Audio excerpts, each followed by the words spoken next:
시민 감시 통제 사회 모든 거래 기록을 확인할 수 있기 때문에 여러분들 CBDC라는 말을 들어보신 적 있으십니까? 이 말은 Central Bank Digital Currency의 약자입니다.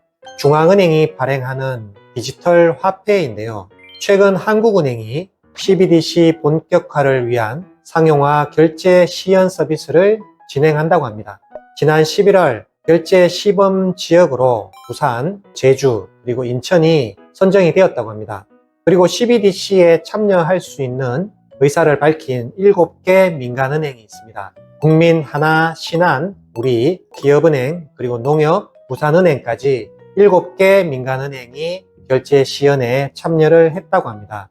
CBDC는 이미 중국에서는 중앙은행에서 디지털 위안화를 발행을 하고 있습니다. 지난 11월 6일 한국은행과 금융위원회, 과기부는 업무 협약을 통해서 실증 사업에 대한 연구를 시작했다고 합니다.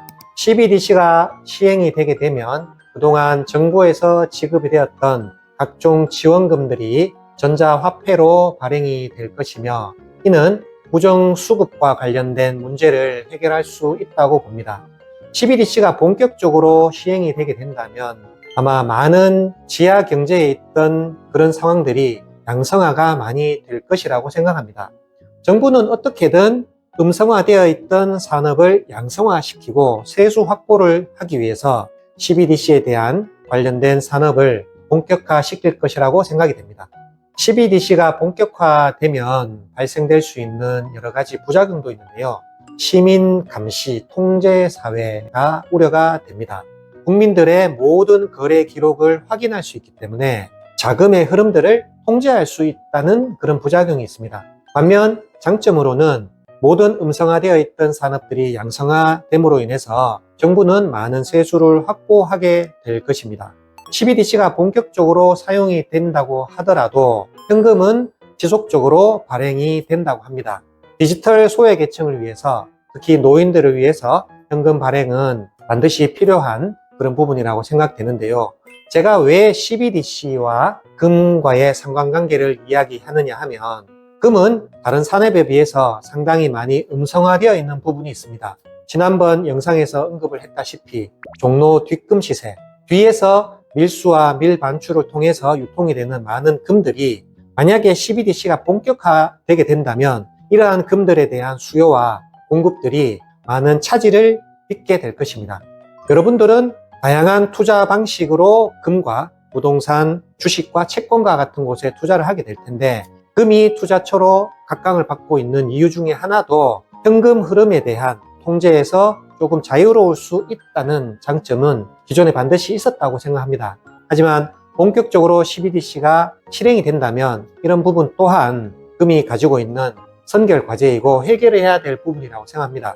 투자자의 입장으로서 본다면 CBDC가 본격화되기 전에 미리 금을 확보를 하시는 것 또한 현명한 투자 방법이라고 생각이 되고 이러한 금 시장의 양성화를 위해서 계도기에 있는 시기라면 금이 앞으로 어떻게 변화될 것인지를 미리 우리는 예측을 해볼 수 있다고 생각합니다. CBDC가 본격적으로 사용이 되기 위해서는 또 여러 가지 선결 과제들이 있습니다. 첫 번째, 기술적인 과제. 두 번째, 법률적인 문제. 세 번째, 경제적인 파급 효과. 그리고 네 번째, 국민 여론 수렴이라는 이러한 부분들을 해결을 해야지만 CBDC가 본격적으로 사용이 될 수 있다고 봅니다. 하지만 이미 전 세계 많은 나라들이 CBDC의 본격적인 도입을 위해서 많은 연구를 하고 있고 중국과 스웨덴 같은 나라는 이미 CBDC를 도입을 해서 국민들 생활에 적용을 하고 있다고 합니다. 우리나라도 디지털로 굉장히 발달해 있는 사회인데 언제부터 CBDC를 본격적으로 적용할지는 저희는 알 수는 없지만 미리 거기에 대해서 대비를 할 필요는 반드시 있다고 생각이 됩니다. 제가 비금속 업계에 들어온 지가 25년이 흘렀습니다.